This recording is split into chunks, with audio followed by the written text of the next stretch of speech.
Велешани се прилично осетливи на ова прашање и со причина се разбира.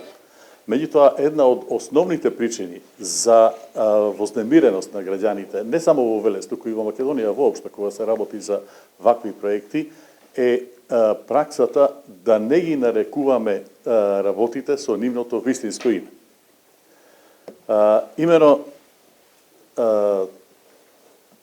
она брдо што го гледате и за кое се однесува денешна расправа, спаѓа во индустриските жешки точки во Македонија. Дали некој го преименувал или не, тоа е друго прашање. Меѓутоа, тоа како такво фигурира и никој досега не го изменил. И се обидов низ барањето за интегрирана еколошка дозвола преку пребарување на зборови да најдам жешка точка, такво нешто нема во барањето. Друго, кога од почеток се инсистира дека нема загадување, тоа исто така иритира. Се знае дека нема процес кој нема да предизвика одредено загадување, односно одредени емисии. Треба да кажеме дека тие се такви и толкави. Дали се работи за мокар процес, сув процес, процес на сеење, процес на дробење и така натаму, мора да се каже дека се очекуваат такви и такви емисии. И тука, и веројатно, и луѓето би разбрале дека тоа треба да го очекуваат. Бидејќи овие процеси се на база на добивам и губам, треба точно да знаеме што даваме, по што се откажуваме и што добиваме со тоа. Многу малку има во врска со ремедијацијата на основната почва после тоа, иако тоа е практично основната дејност за жешките точки, нивна ремедијација. Дали некој ќе извлече од тоа некоја финансиска добивка или не, тоа е друго прашање. Тоа е прашање на тој кој ја предложува методата на ремедијација и како во неја ќе се снајде. Таа треба значи да предизвика одредено загадување, мора да биде во рамките на дозволено, се разбира, и треба да нуди одреден бенефит на граѓаните. Тоа не успеав да го најдам. Сега, да се разбереме, тоа што го гледаме на Ридот, не е ниту бабарога, ниту чоколада за јадење. Вакви депонии на троска има најмалку 3-14 низ целиот свет. Се зборувам за Imperial Smelting троска. Многу од нив, па и грото уствари, веќе не работат. Работи само некоја во Кина, евентуално во Северна Кореја и не знам за Јапонија, не сум сигурен, не успеав да најдам.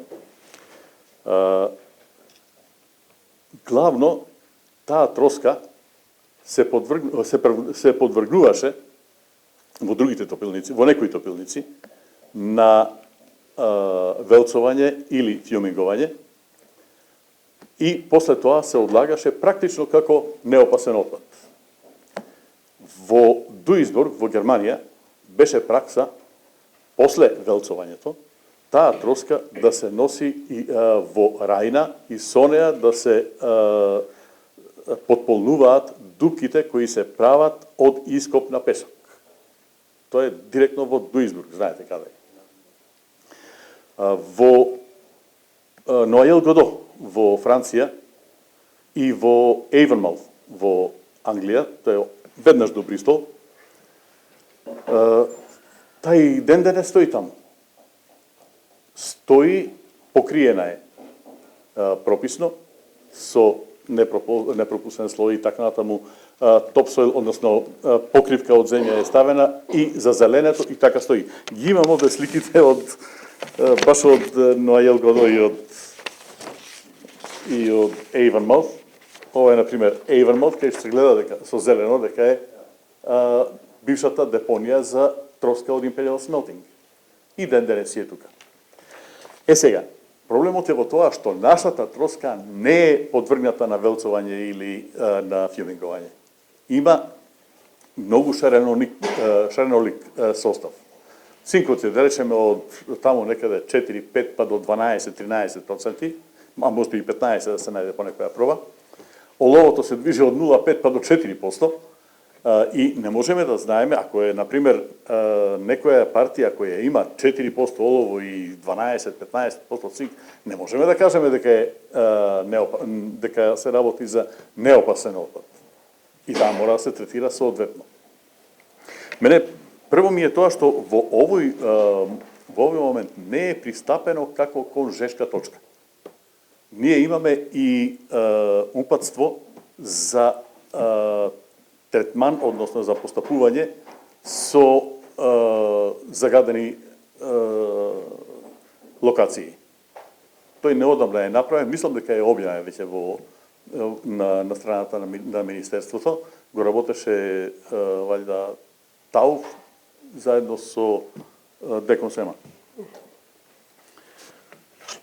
И има точно одреден пропис, односно одредена постапка како се влегува, што се работи и како се излегува од тоа. Сега, при ово ќе има и отпади, така? Тој отпад веројатно нема да биде отпорен, односно нема да биде неопасен секогаш. Ќе имате партии кои ќе спаѓаат во доменот на опасен отпад. Не видов како ќе се постапува со тој. Особено кога ќе дојдеме до завршниот дел доле, мора нешто да се направи. Мислите само на земју или на ТНС? Дури и земјата. Земјата сигурно има, ако ништо друго, има зголемена концентрација на цинк. Тоа, бидејќи цинкот е оној што е во растворливиот дел од дождови и слично, па оди понатаму со подземните води се до Вардар, и заради тоа беа поставени оние пиезометри, што сега не работат, на жалост. Тој отпад некаде сретнав дека ќе оди на депонија. Која? Не можете отпад кој што има карактеристики на опасен отпад да го депонирате на обична депонија, која и без тоа не е прописно направена. На поштеровник. Ето, веќе друга, во Македонија немаме таков.